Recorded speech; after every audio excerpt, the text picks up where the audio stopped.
Thanks for joining us from the Ohio AgNet Voice You Know with the News You Trust studio, sponsored by Grain Equipment Company, where innovation meets execution. I'm Dale Menyo.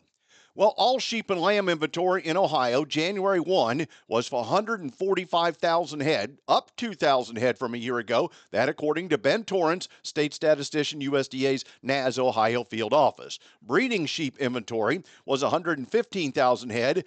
That was up 1,000 from last year. Market sheep and lambs totaled 30,000 head, up 1,000 from last year.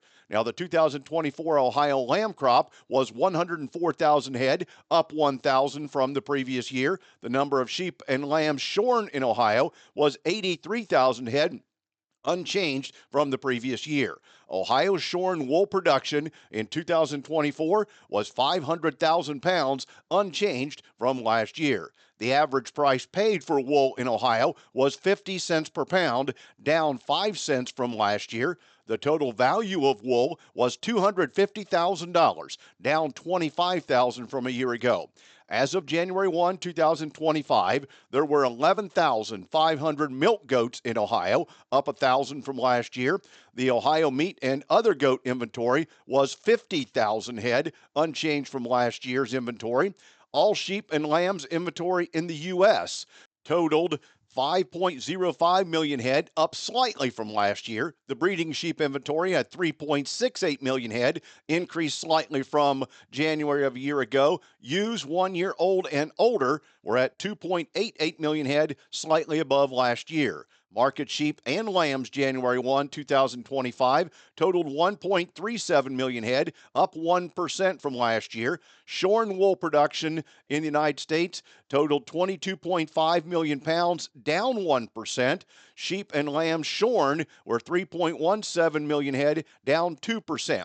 The average price per paid for wool sold in 2024, remember Ohio was 50 cents. The national number was $1.43 per pound for a total value of $32.1 million, down 9% from a year ago. All goats and kids inventory in the U.S. January 1 totaled 2.51 million head across the country, up 1%. Breeding goat inventory was up 1% at 2.07 million head, and does 1 year old and older at 1.54 million head were 2% above last year's number. The market goats and kids totaled 442,000 head, up 2% from a year ago.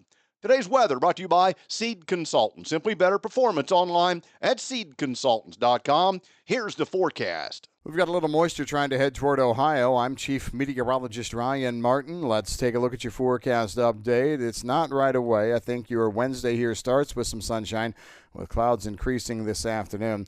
Some rain starts to push into southwest Ohio after sunset and then spread across the rest of the state overnight into tomorrow. The bulk of this moisture is going to be rain, and I think our temperatures are warm enough at the surface to keep it rain in almost all areas, but where I have a few concerns going to be northwest and north central parts of the state, where with the bulk of the moisture coming through the overnight hours tonight into tomorrow, maybe we can see some surface temperatures down near freezing while warm air is still aloft. That would give us a chance for some glaze or freezing rain. I don't think it's a wide-ranging big story for the state, but it will be possibly an issue in one or two spots. I am not concerned about snowflakes at this point in time. Anyway, the moisture is done by mid-afternoon tomorrow, and then we are going to be seeing clouds and sunshine to finish the day. Friday turns out partly sunny but cooler, and then moisture comes back with clouds and rain for Saturday into Sunday. Right now looking at additional probably 1/4 to 3/4 of an inch on Saturday after the, upwards of an inch that can fall here tonight into tomorrow. That's the way your forecast is stacking up. I'm meteorologist Ryan Martin. And thanks, Ryan. Let's check in with Joel for our South American update. It's time for the latest South American update. Thanks to Seed Genetics Direct, the #1 fastest growing and largest Ohio-based independent seed company. More information at seedgeneticsdirect.com. This week, our insights thanks to Gil Signorini, Department of Horticulture and Crop Science at The Ohio State University. He says a little over a year ago, Argentina began a bold journey of economic reform under President Javier Milei. Elected back in December of 2023, Milei's administration introduced sweeping changes to tackle hyperinflation, stabilize government finances, and rebuild the economy. Inflation rates soared to 220% at one point last year, and those have now plummeted. Recent data shows a dramatic drop to just 2.7% in October of 2024. In the ag sector, export taxes on key products like soybeans, corn, and wheat have been reduced, with soybean rates now at 31%. The tax cuts come at a sensitive time for Argentina producers due to low commodity prices and dry growing conditions. Those conditions expected to impact the overall corn production, but not soybeans, we're told. The latter, mostly planted early in the growing season under favorable conditions. They're projecting a 16% reduction in corn from last year's growing season, resting at 48 million metric tons. Soybean production estimated to reach 50 million metric tons. What does this mean for American producers? Well, those changes mean increased competition in global markets as Argentina strengthens its export capabilities. So keep an eye on their production trends and pricing, all of those vital for U.S. farmers down the road. This South American update thanks to Seed Genetics Direct. The full story online at ohioagdat.com. I'm Joel Norwood reporting. And thanks, Joel. Let's look to another report for Ohio and nationally, that being the all cattle and calves in Ohio number. As of January 1, we were at 1.24 million head, unchanged from last year, again from the NAS Ohio field office. Beef cow numbers decreased 2% to 280,000 head. Beef replacement heifers increased 9% to 60,000 head. Now, the milk cows decreased 2% to 250,000 head. Heifers for milk cow replacements decreased 5% to 105,000 head. The 2024 calf crop was 480,000 head, remained unchanged from a year ago. Nationally, the all cattle and calves in the U.S. number was 86.7 million head, 1% below the 87.2 million we had last January. All cows and heifers that have calved at 37.2 million head were slightly below 37.4 million last year. Beef cows at 27.9 million head were down 1% from a year ago. Milk cows at 9.35 million head were up slightly from the previous year. Beef replacement heifers came in at 4.67 million head, down 1% from a year ago. The milk replacement heifers at 3.91 million head were down 1% from the previous year. And one more report of Ohio highlights. This would be from sales happening in December. December corn came in with an average price of $4.31 per bushel, increase of 28 cents from November, but decrease of 33 cents from last year. The December soybeans at $10.10 per bushel was unchanged from last month, but decreased $3 from last year. December wheat at $5.47 per bushel increased 23 cents from November, but decreased 16 cents from last year. The December milk at $24.70 per hundredweight decreased 60 cents from last month, but increased $3.20 from last year.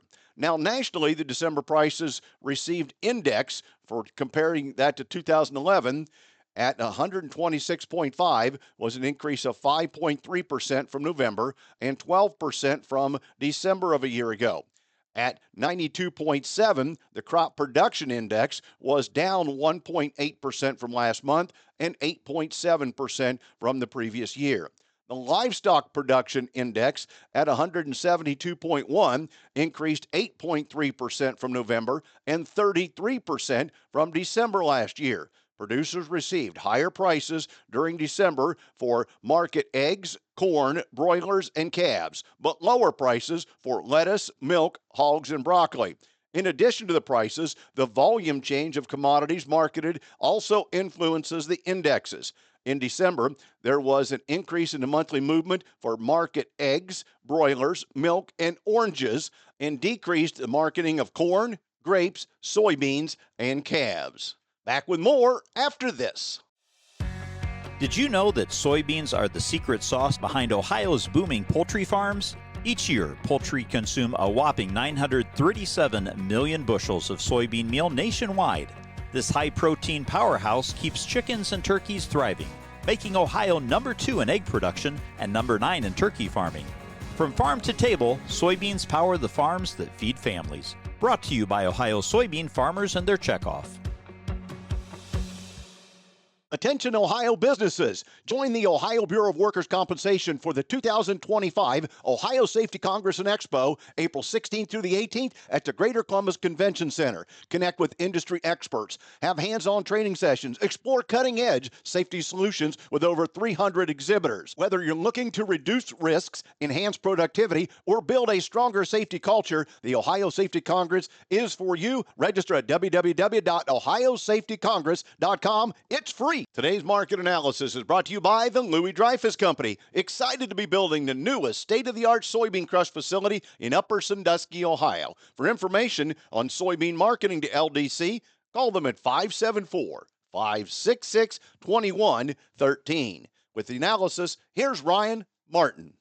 Grain markets yesterday finished higher and, more impressively, near the highs of the day.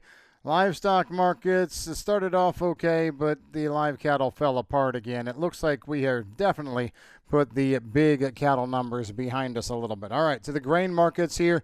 Corn 3 to 6 higher. Soybeans were up double digits, 11 to 17.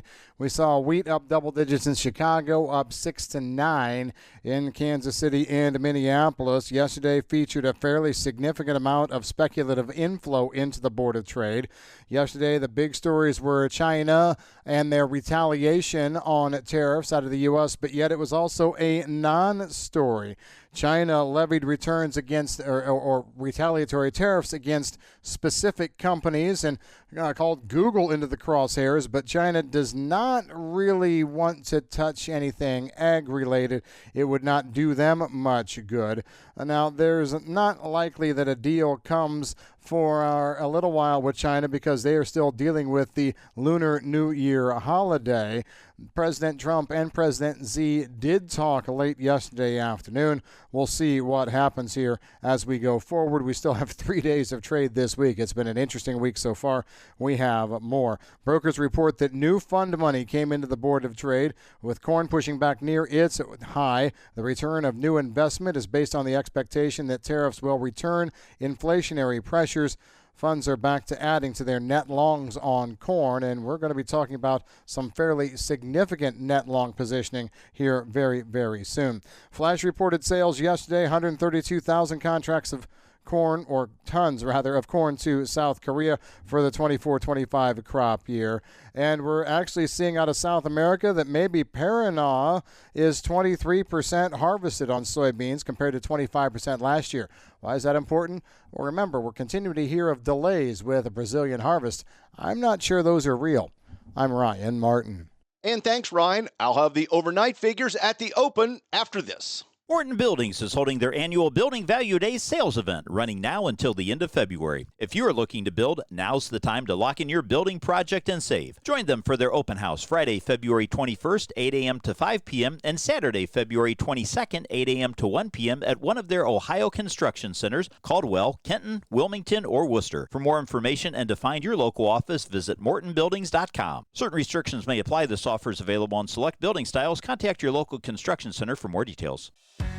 Here's the scoop. Soybeans are fueling Ohio's dairy farms, one glass of milk at a time. Nationwide, dairy farms use the equivalent of 229 million bushels of soybeans every year. Plus, high oleic soybeans boost milk fat and yield, making farms more profitable. From the fields to your fridge, soybeans power the farms that feed families. Brought to you by Ohio soybean farmers and their checkoff. Today's market's brought to you by Seed Consultants. Simply better performance online at seedconsultants.com. Overnight at the open, we've already seen two-sided trade on corn. March is now unchanged at $4.94.5. May also unchanged at $5.04 3/4. And now December's unchanged at $4.68. March beans, $10.71 3/4, down 3 1/4. May giving back 2 3/4, make it 2 1/4 now at $10.84 3/4. November new crop down 3 cents at $10.70 1/2. The July wheat, $6 1/2 cent, up 1 1/4. September, $6.13 1/4, up 1. In livestock, February cattle, $201.87, down $1.10. April down $1.50 at $198.65. February lean hogs 85.07 up 75. April up $3.40 at 89.75. April feeder cattle, $267.62, down $2.20. May, $265.80, down $2.17. August down $1.90 at $267.25. Thanks for joining us. I'm Dale Menyo. This is the Ohio AgNet.